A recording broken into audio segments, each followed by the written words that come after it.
សួស្តីអ្នកនរគ្នាវីដេអូមួយនេះគឺខ្ញុំចង់បង្ហាញអំពីតាក់ទងទៅនឹង logo brand មួយដែលខ្ញុំទៅតែទទួលបានពីបងប្រុសម្នាក់មកចេះហាងកាហ្វេ local ថ្មីដែលមានឈ្មោះថា Cafe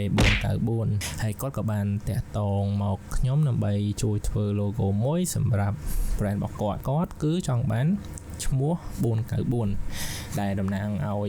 លេខផ្លូវអញ្ចឹងអ្វីដែលគាត់ចង់បានព្រមទាំងអ្វីដែលខ្ញុំបាន propose ទៅគាត់គឺតាក់ទងទៅនឹង concept គឺ Gen Z Gen Alpha ឬក៏ Gen Beta ហើយអញ្ចឹងអ្វីដែលខ្ញុំឲ្យគាត់ប្រវាយគាត់គឺ concept បែបសាមញ្ញងាយយល់ងាយឃើញងាយស្គាល់លក្ខណៈជា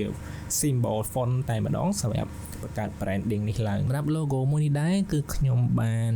ចំណាយពេលអស់រយៈពេលប្រហែលជា3ទៅ4ថ្ងៃដែរសម្រាប់ logo មួយនេះoption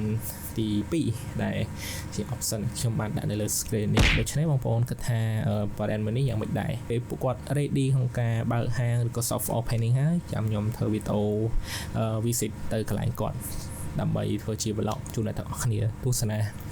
អូខេអញ្ចឹងវីដេអូខ្ញុំមានតែប៉ុណ្្នឹងទេជួបគ្នានៅវីដេអូក្រោយទៀតជម្រាបលាបាយបាយ